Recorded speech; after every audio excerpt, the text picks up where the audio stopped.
Scott Jennings, Trump transition most entertaining than ever. Oh, yes. And there's a clip. And it's each and every day that Scott goes on there and triggers everybody on CNN. And I am all for it. I love Scott. Don't get me wrong. Just there's no greater. Kaylee is the GOAT pick of White House press secretary. She will go down as the greatest that's ever been. They should name the office after her. I don't think I'm divulging or betraying any confidences to say that when we told you the news, you were in disbelief. Are you not entertained? I mean, this is the most entertaining transition I've ever seen. No, I was as surprised as Paula, because it's not a name that we had seen. You know, we'd seen some reporting, a lot of different names, frankly, a lot of really sort of well-heeled Washington legal types that were on the list. So I'm as surprised as anyone. But what I take away from this is that this is a president-elect who is feeling his power. I mean, this is someone who is appointing people to things, whether it's Gates or anything else we've seen today, who is feeling his power, feeling his influence, doesn't feel like he's in a mood to negotiate with the people in Washington, D.C. He's here to do what he wants to do, and he's going to expect the Republicans to fall in line. Now, all these people, whether it's Gates or Hegseth or anyone else, have to go to confirmation and go through these committee hearings and prove themselves like anyone else. But it is apparent to me that Trump is in a decisive mood and is not someone who's interested in picking things that he would consider to be watered down. So that's my initial reaction to this one. I mean, we truly learned about it 2 seconds before we came on here, so pretty wild day. Yeah, we had to say it is on Trump's Truth Social account. It is coming from his mouth, right? It's coming from his account. Megan, your reaction?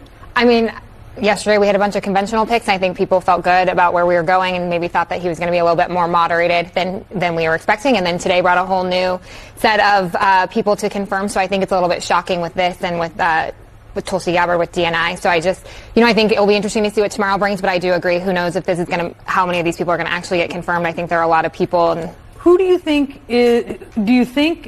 will have the most trouble being confirmed? And do you expect that there will be some who are not? Well, look, I think that for the most part, these people, I mean, they do have qualifications. I mean, Matt Gaetz is a lawyer, and he has been in Congress, and obviously is a supporter of the president's agenda, and he'll have supporters in the Senate. They all get a chance to go and compete. And go and prove themselves. He's been on both sides of the legal system, as it were. So, but he, like everyone else, they have to go up there and prove themselves. But you can't underestimate Donald Trump's influence over the Republicans in the Senate on this. And he's going to be insistent that he get his government and his administration. And look, here's the thing. He won. And he won the popular vote, and he believes he has a mandate. And honestly, I think he does too. And some of these picks are conventional. Marco Rubio, for instance, well-known name. But some of them are designed to shake up Washington. And I am assuming that's what Donald Trump believes he's doing here with a few of these folks, is I'm not here to pick the Washington people. I'm here to pick the people who will shake up Washington. That's going to be one of them. And Scott is right there. And again, this is why I go back to, this is Trump's great reset. This is sending things back to how it was supposed to be originally, where you offered a certain time in your life to give back to the greatest country that God has ever created. You weren't sitting there creating a career out of it.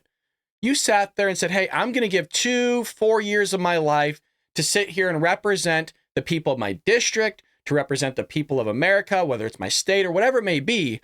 And then you get the hell out. You don't sit there for 40, 50 years suckling at the government teat like Bernie Sanders is doing, or Nancy Pelosi, or Barbara Boxer of my state, or Joe Biden, who's the president now.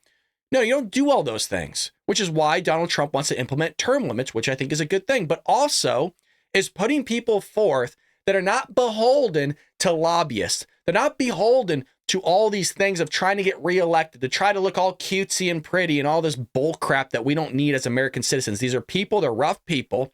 They're in there to do a job. They don't give two Fs what these leftist elites have to say, and they're going to get the job done. And Trump is right. And Matt Gaetz, even though he's a politician, he's still somebody that can get the job done.